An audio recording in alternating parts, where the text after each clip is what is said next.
Hello and welcome to the video on area of rectangles. Get that notebook ready. Here we go. All right, when we're talking about area and perimeter, sometimes thinking of a yard is helpful. The word perimeter is around. So this is the measurement around an object. We add all the side lengths of the object. And because that was just a one-dimensional amount each line, we keep our label as just units. So if we're measuring in feet, it stays feet, centimeters, centimeters, anything of that sort. Area is the amount that fills the inside.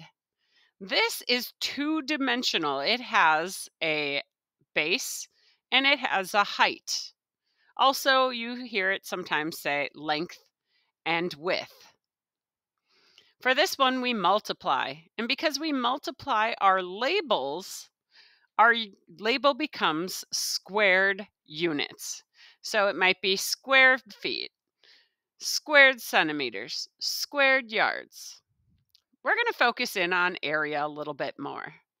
Here's a page to take some notes. Pause the video at any time to get your notes written down. Area of rectangles. In younger days, you'll hear a lot of the use of length times width. I like to start off right away with the labeling of base times height.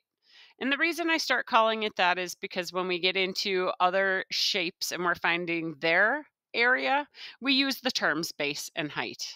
But really, your base is your length and your height is your width. So they are the same terms. Your labeling is units squared. So you can write it with that little exponent 2. You could write it as SQ for square if it's an abbreviation, and then .U for units. If you know what unit you're measuring in, you would use that. So in this case, I'm using feet. So it would be squared feet. So for this one, my base is 8.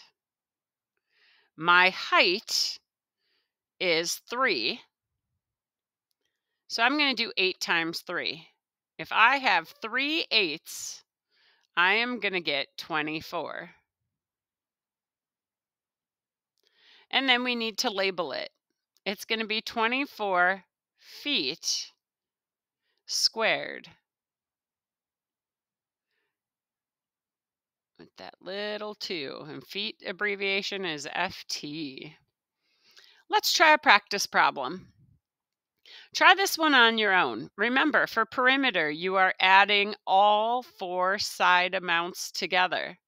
For area, you're multiplying.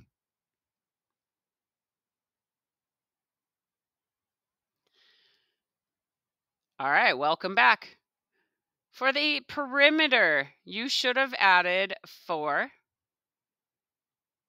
plus 4 plus 6 plus 6.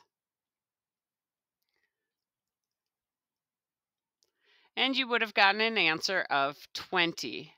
Now, we do know the label on this one. It is feet. And remember, perimeter is just the unit.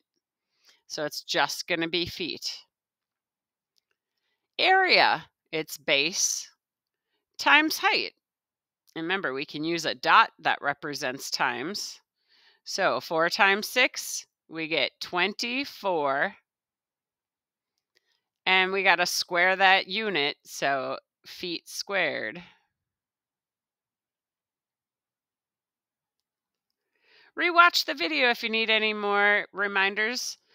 Make sure you took good notes. Otherwise, give your worksheet a try. Good luck.